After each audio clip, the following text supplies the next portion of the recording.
Our correspondent Alfredo Alarici reports that many stakeholders were given the opportunity to express divergent views on the bill during the public hearing. Now, interesting. Now, this is the point I've been waiting for. Do you think this public hearing is going to yield any effects at all? Or do you think this is just a smoke screen?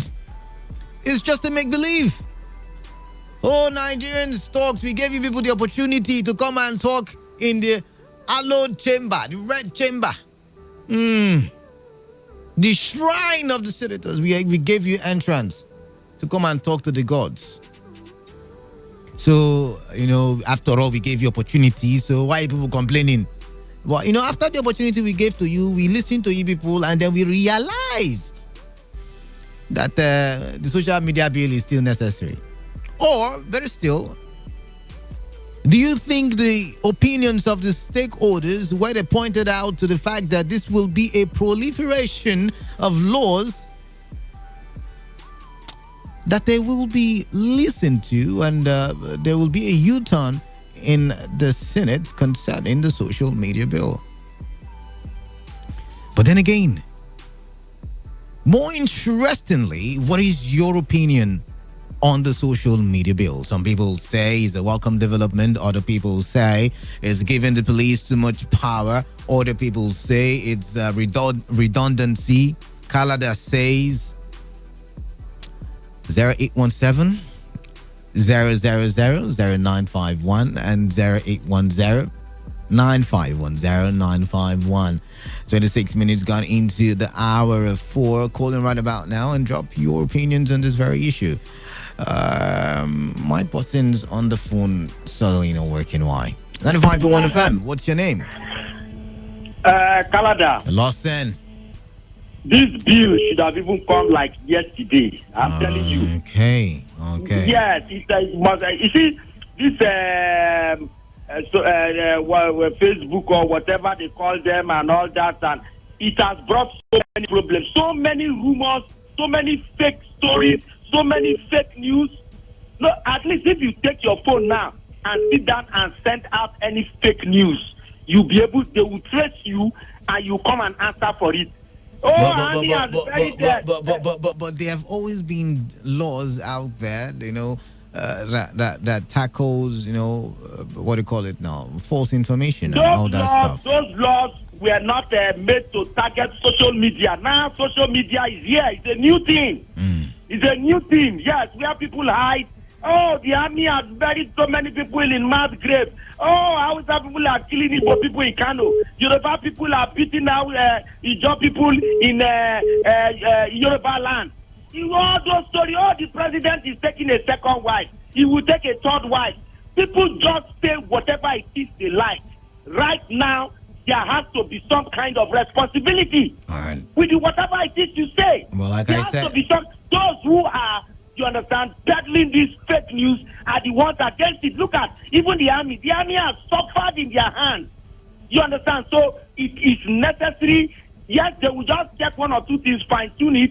Public hearing doesn't mean that they have to throw it away. No, they will just fine tune it and then at least send it. I am sure the president will be very glad to sign this particular bill. Thank you very much, Lawson, for calling in. 95.1fm. What's your name? Where are you calling in from? Let's get to talk. Good evening, Mr. Kalada. Okay, what's your name? My name is Stanley. I'm calling you from Port Harcourt. All right, welcome, Stanley. Stanley, welcome. Welcome. I'm not against this social media bill, right? But my question is, who determines what is right and what is wrong? Okay. I don't want to be a situation whereby whatever that they want that favors the government of the state, they will endorse it. And anyone that does not go their way becomes a problem. They use it as a witch hunt. You see a situation where, like what is happening with the EFCC, they are being selective in their fight. So I hope if this bill actually gets to, we find ourselves in such situation. So that is my own point. If you are going to enforce it, let it be holistically. Understand? So they shouldn't be selecting All right. the one that favors them and something like that. That's my own contribution. All right, then. Thank you very much for calling in. Thank you very much there. Keep your calls coming. 29 minutes. Gone past 4 p.m. Social media bill. Public hearing. Is it a smoke screen? Or you think the senators are giving the people the actual chance to say what's in their mind? 95.1 FM. What's your name? Where are you calling from? Canada. Good evening to you. What's your name? Eto calling from Rumaholu. Eto from Rumahalu. Welcome. Welcome. Thank you. I want to ask a question. Does it mean that in Nigeria Senate and House of Representatives, can they make a law that will enable all the 36 state governors and the FCT ministers to be having an town hall meeting with people that they represent? A social media law there that they can be able to, so that they can resist some people, not to talk about the government of the country. All right. They should do something. If they really want to do something for Nigeria, they should open up that chamber for all Nigerians to go there and ask their opinion in everywhere. Not by sitting down there and restricting some people and say that we are opening up a door. Yes, and it will not work. It will help the masses. All right. Thank you. Thank you very much for calling in there. Thank you very much. A lot of aggrieved people. Well, are you aggrieved as well, or do you think this is a welcome development? 95.1 FM. Who's on the line? Hello, Mr. Kalada. Good afternoon. So West, you don't share in my excitement this afternoon. What's the problem? You see, when you were reading that, I don't remember Lai Mohammed during Good Lord Jonathan time. They use social media to pull this man down. And you know what goes around comes around. That bill is not going anywhere. It's not going to see the light of the day. But I'm telling you. Who's going to stop it? I mean, the people already. There are ways divine works. You know, something might happen there and it will not sail through. Okay. Because they sow this discourse. Okay? During the good long time, I know how they use social media to pull the government down. And the man did not arrest anybody. They have the majority in the House to pass the law to subdue elders, but they allow them. It's democracy in action. All right. Thank you. All right, thank you very much. Now let's move over. We're done with taking calls for social media bill.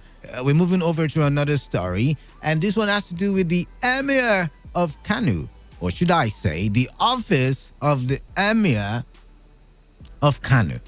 All right, now some people are getting cold. Oh, interesting now. Interesting conversation. The Kano state government has sacked the Emir of Kano, Muhammadu Sanusi the second, from office.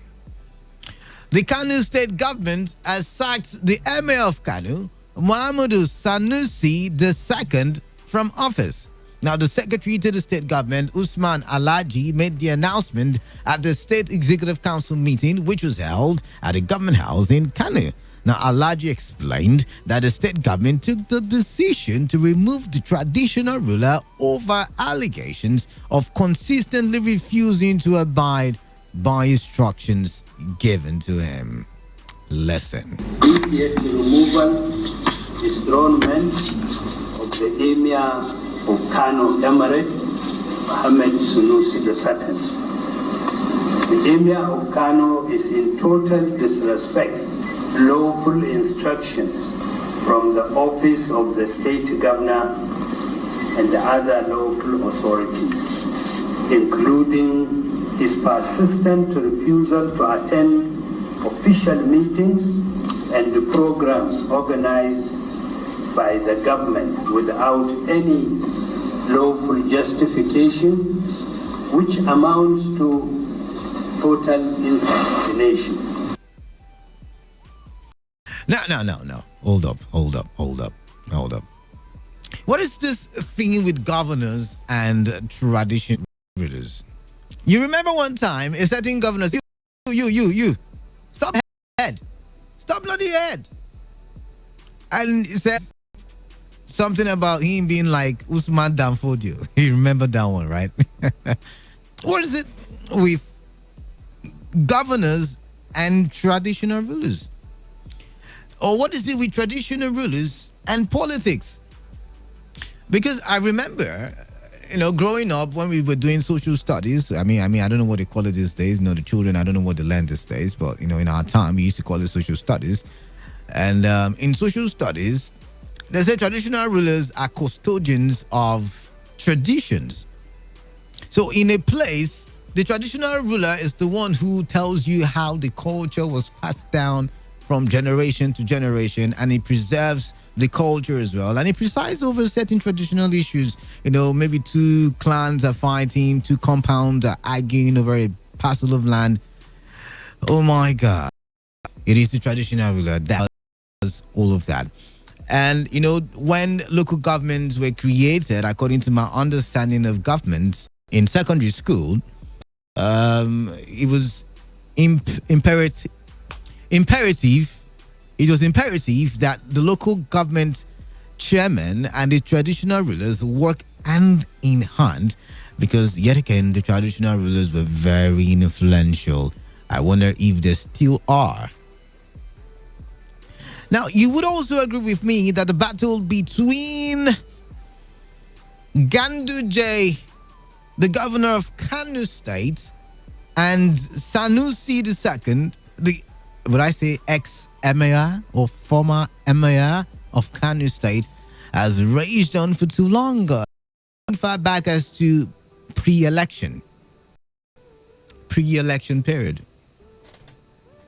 Do you think a government has the right to destroy